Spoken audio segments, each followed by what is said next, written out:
I want to start today with a question.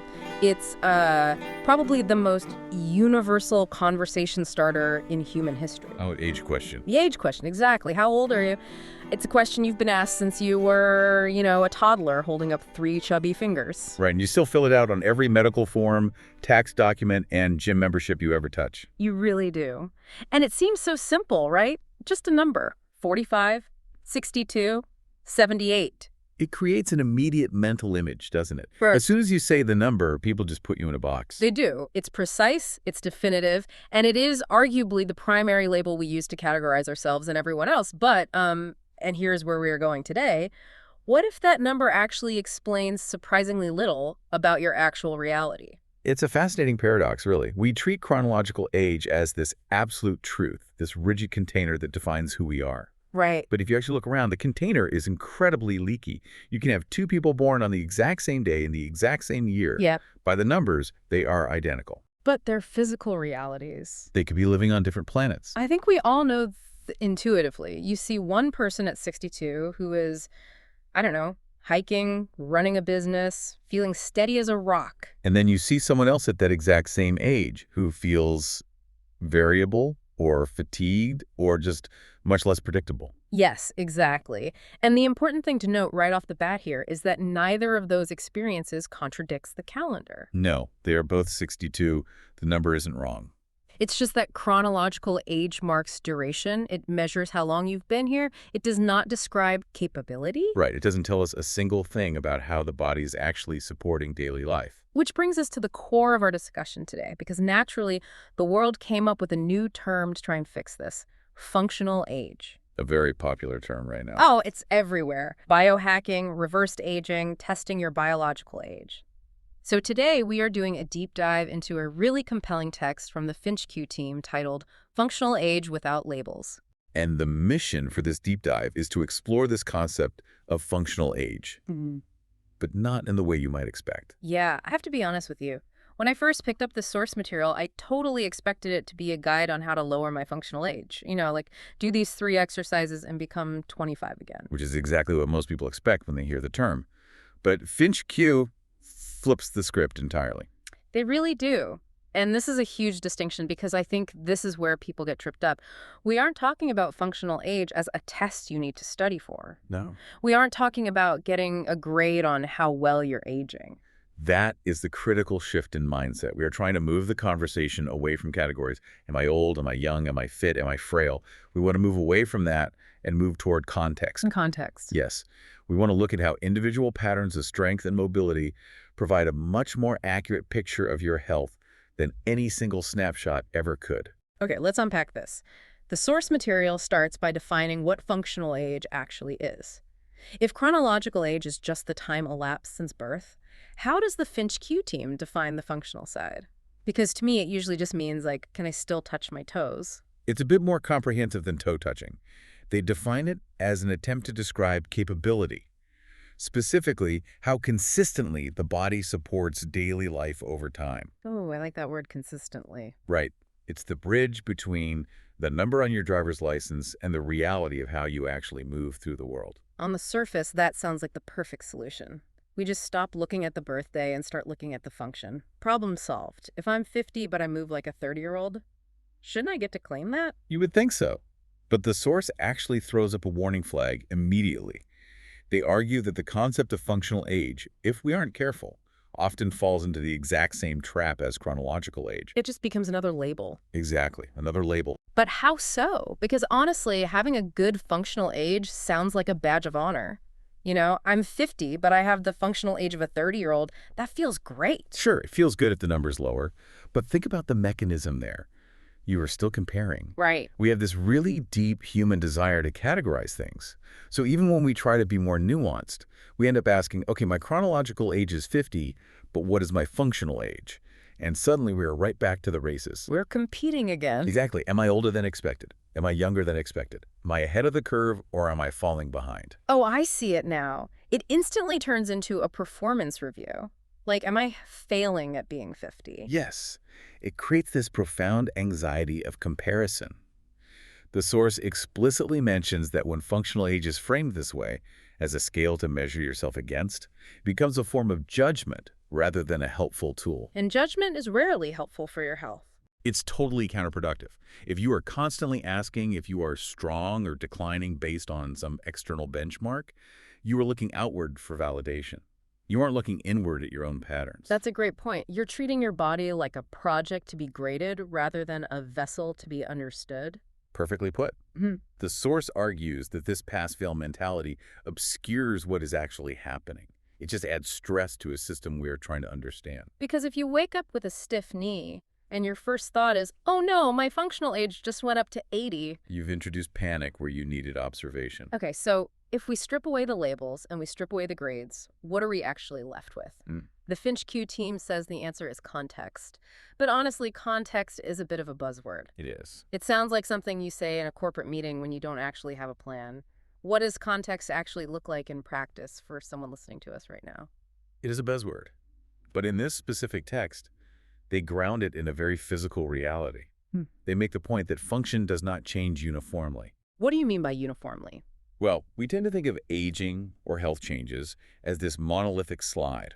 Everything goes up together or everything goes down together. But that is simply not how biology works. Right, so my strength might be totally fine. I can still carry the heavy groceries up the stairs. But maybe my balance is shifting slightly when I step off a curb. Exactly.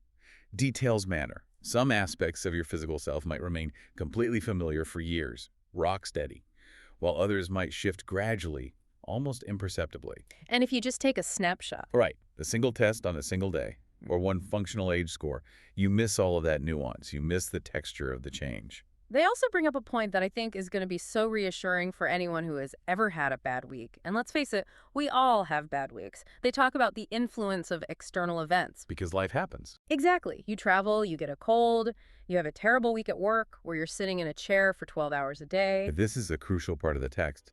Travel, stress, illness, life transitions, these things influence your function temporarily. Temporarily being the operative word. The text is very firm on this. These fluctuations do not redefine your overall function. So if I have a week where I'm exhausted because I flew across 3 time zones, that doesn't mean my functional age has permanently plummeted 10 years. No, it just means you are tired from flying across 3 time zones. I love that distinction. A bad week isn't a new baseline. It really isn't. But without context, it sure feels like one, doesn't it? When you're in the middle of a bad week, it feels so permanent. You think, well, this is it. I'm never having energy again. It does feel that way. And that is the danger of the snapshot view.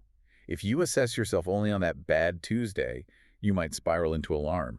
Oh no, I'm losing my edge. The decline has started. But the alternative is what they call the longitudinal view. Yes, and the Finch Q text relies heavily on that concept, the longitudinal view. Can we pause on that term for a second? Because it sounds a little academic. I know what longitude is on a globe, but how should a normal person visualize a longitudinal view of their health?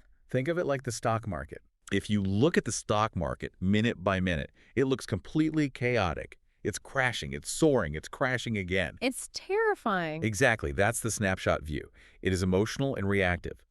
But if you zoom out to the 5-year chart, those daily crashes usually just look like tiny little bumps on a steady line. That makes perfect sense. That is the longitudinal view. It smooths out the noise so you can see the actual trend. That was the core aha moment for me in this source material. A slower week does not signal decline if it sits within months of steadiness. It is literally just noise in the data. And the reverse is true, which is equally important to grasp.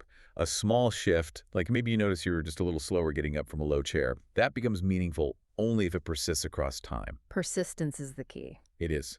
Without context, our interpretation of our own bodies tends to swing wildly. We bounce back and forth between reassurance, like I feel great today, and absolute alarm, like my knee hurts. It's the beginning of the end. Between reassurance and alarm, that is such a vivid way to put it. It is an emotional roller coaster. And context is what steadies that ride.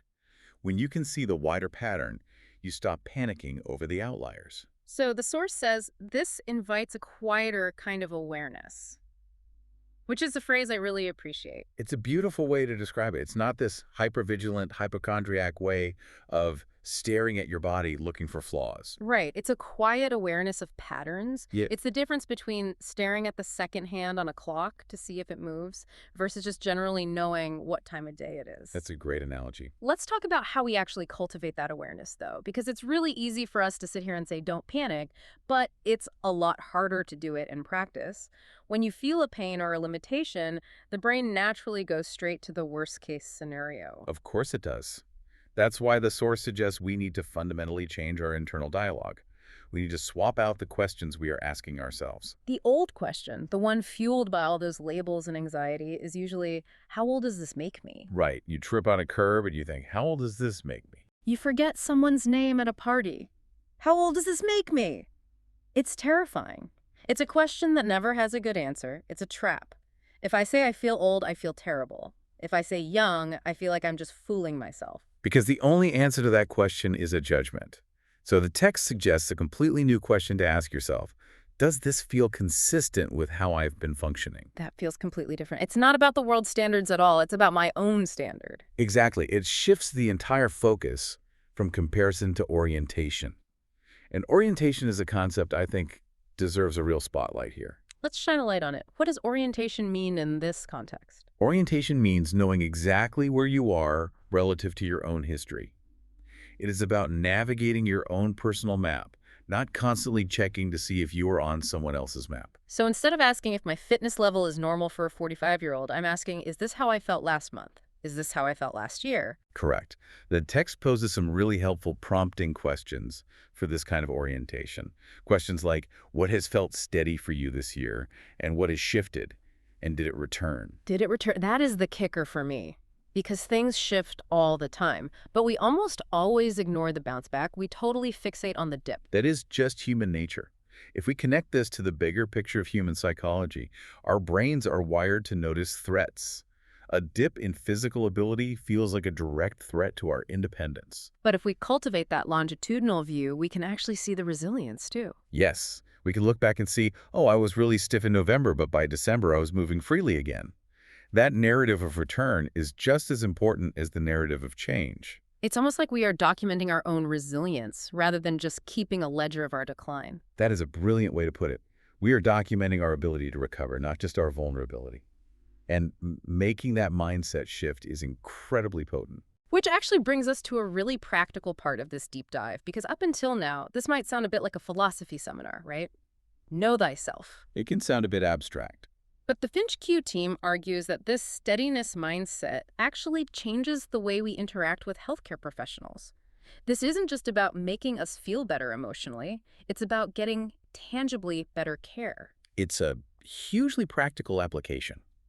Think about a typical visit to the doctor. You are in there for maybe 15 minutes if you're lucky. Oh, 15 minutes is generous these days. Right. And what happens? It's a snapshot. You report exactly what you feel right now. You say, doctor, my back hurts. That is a single data point. And the doctor has to make a medical decision based on that one single point. And usually because they lack context, that decision is based on statistical averages. Exactly. They'll say, well, for a person of your age, back pain is common. Take some ibuprofen and call me in a month. Which is so frustrating for both the patient and the doctor.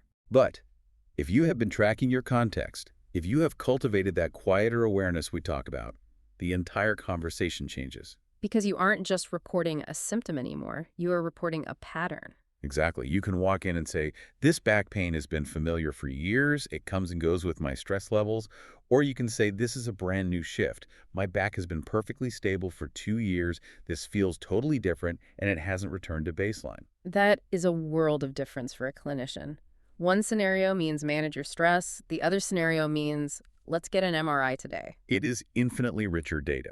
The text explicitly says this allows professionals to interpret change within a narrative rather than a snapshot. It empowers you as the patient. You aren't just a passive body waiting for a label or a diagnosis. You are the resident expert on your own continuity. You are bringing the vital context that the doctor simply cannot see in a 10-minute physical exam. I do want to emphasize one thing the source points out, though, about collaboration.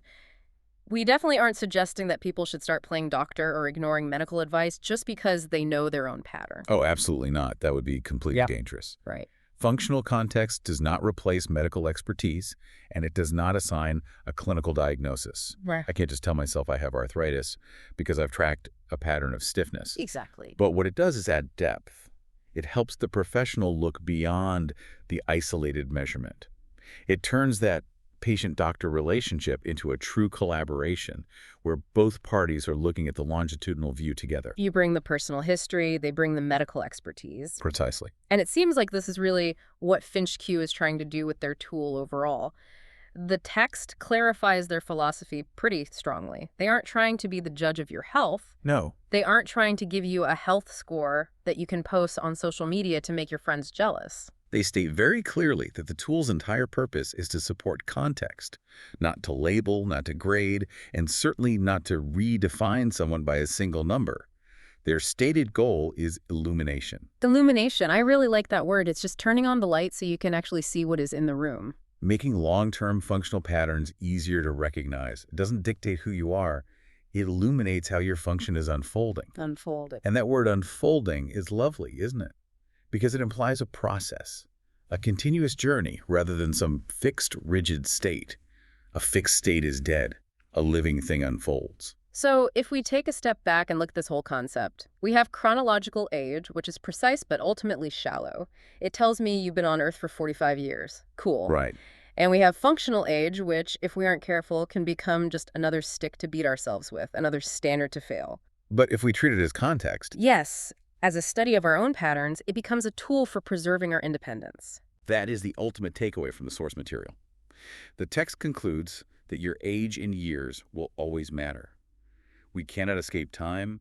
Gravity and time come for us all eventually. Undefeated champions. Truly.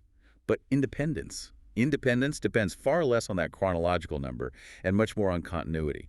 It depends on how reliably your body and mind support your daily life. And you can only measure that reliability if you are looking at the timeline, not the snapshot. Exactly. When context replaces categories, we stop being reduced to labels. We stop being the 60-year-old knee patient or the slow walker. You start being individuals living incredibly complex lives. And lives are way too complex for any single measure. We are variable creatures. We have seasons, we have good months, and we have bad months. The source material is really an invitation to forgive yourself for that natural variability and to look for the underlying steadiness instead. It's empowering because it puts the control right back in your hands. You define what consistency looks like for you. You track the pattern. You aren't just sitting around waiting for someone in a white coat to tell you how old you really are. It removes the fear of the unknown. If you know your pattern, a sudden pain isn't automatically a catastrophe. It's just data. It's something to compare against your baseline. Right. Has this happened before? Did it return? It grounds you in reality rather than letting you spiral into anxiety. So as we wrap up this deep dive into functional age without labels, I think the core message from the FinchQ team is incredibly clear. Stop asking, how do I compare to the average? And start asking, where am I oriented on my own map? Recognize that your health is a narrative. It's a long story, not a single headline. Don't let a bad headline ruin the whole book. I want to leave you with a thought to mull over, something that really struck me when thinking about this concept of a quieter awareness. We often panic at the very first sign of change. It's an instinct. It is. But if you looked at your own health right now, not as a pass or fail report card, but as a timeline of patterns, what temporary shifts have you been mistaking for permanent decline? What if that stiffness or that fatigue isn't the new you, but just a normal variation that is waiting to return to steady? That really is the question. Context changes everything. Thanks for diving in with us. We'll see you next time.